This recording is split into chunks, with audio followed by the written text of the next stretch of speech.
Hello everyone, welcome back to remarkable studies.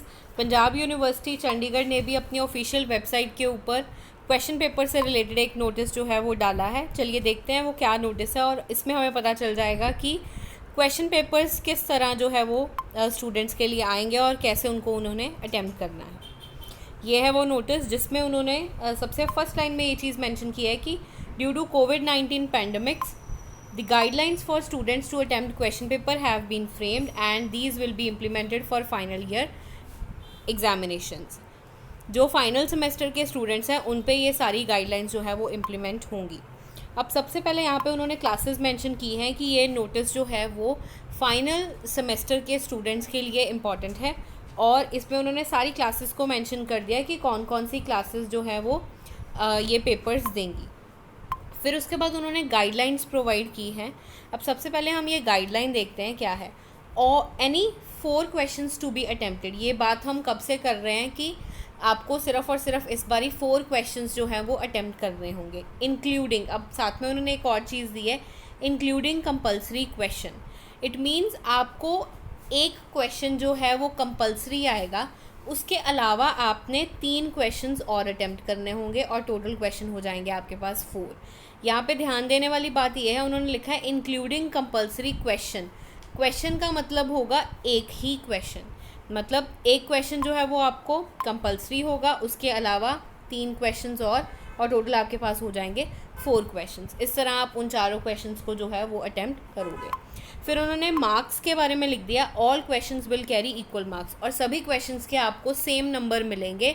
यहाँ पे उन्होंने अभी मार्क्स के बारे में नहीं बताया कि जो आपका एग्ज़ाम है वो कितने नंबर का होगा, जस्ट उन्होंने ये बता दिया कि सभी क्वेश्चंस के आपको सेम नंबर मिलेंगे, कोई सेग्रीगेशन नहीं की उन्होंने नंबर्स के बारे में। फॉर एग्जांपल यहाँ पे आप देख लो कि अगर एक क्वेश्चन 10 मार्क्स का है तो चारों के चारों क्वेश्चन जो है वो 10 मार्क्स के होंगे, तो इस तरह आपका जो एग्ज़ाम है वो 40 मार्क्स का हो जाएगा।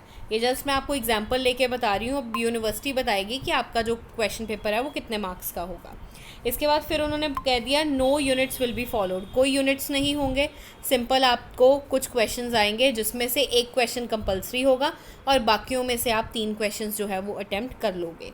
बाकी ये सारी चीज़ें क्लियर होंगी सैम्पल पेपर आने पे। हो सकता है कि वो आज ही सैम्पल पेपर रिलीज़ कर दें, क्योंकि अब उन्होंने 2-3 नोटिस जो हैं वो इकट्ठे अपनी वेबसाइट के ऊपर डाले हैं। और जो एग्ज़ाम का ड्यूरेशन होगा वो होगा 2 घंटे का, आगे 3 घंटे का होता था, अब 2 घंटे का एग्ज़ाम होगा। अब यहाँ पे उन्होंने हिंदी इलेक्टिव के लिए कुछ सेपरेट गाइडलाइंस दी है। वो क्या है, any 3 questions out of first 4, मतलब उनको पहले 4 क्वेश्चंस आएंगे जिसमें से उनको 3 क्वेश्चंस अटेम्प्ट करने होंगे and questions 5th and 6th are compulsory. उनके लिए 5th और 6th क्वेश्चन कंपल्सरी होगा। हो सकता है कि जो हिंदी इलेक्टिव के स्टूडेंट्स हैं उनका एग्ज़ाम पैटर्न अलग होता होगा, तो इसलिए उनके लिए न्यू गाइडलाइंस भी यहाँ पे यूनिवर्सिटी ने अलग दी हैं। ओके, ये हो गया आपका पैटर्न जो आपको इस साल के जो जुलाई में एग्ज़ाम्स होंगे फाइनल सेमेस्टर्स के, उनके लिए होगा। इसके साथ ही उन्होंने एक पेज और अटैच किया है, वहाँ पे उन्होंने लिखा है एग्जिस्टिंग गाइडलाइंस।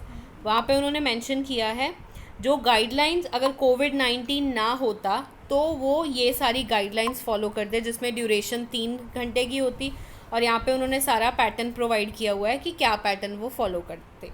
लेकिन अब वो ये पैटर्न बिल्कुल फॉलो नहीं कर रहे, वो फॉलो करेंगे ये वाला पैटर्न जो कि पंजाब यूनिवर्सिटी ने स्पेशली फ़ाइनल सेमेस्टर स्टूडेंट्स के लिए बनाया है, और इसके अकॉर्डिंग उनका जो है वो एग्ज़ाम लिया जाएगा। अब बात आती है सैम्पल पेपर्स की। सैम्पल पेपर्स जैसे ही वो डालेंगे वेबसाइट के ऊपर, हम आपको उसके बारे में इन्फॉर्मेशन प्रोवाइड कर देंगे। उसके लिए आपको करना होगा हमारा चैनल सब्सक्राइब, लाइक भी कर देना वीडियो को, और हो सके तो शेयर भी कर देना। बेल आइकन भी ज़रूर प्रेस कर देना ताकि आने वाली वीडियोज़ की नोटिफिकेशंस आपको मिलती रहें। This was all about, thank you.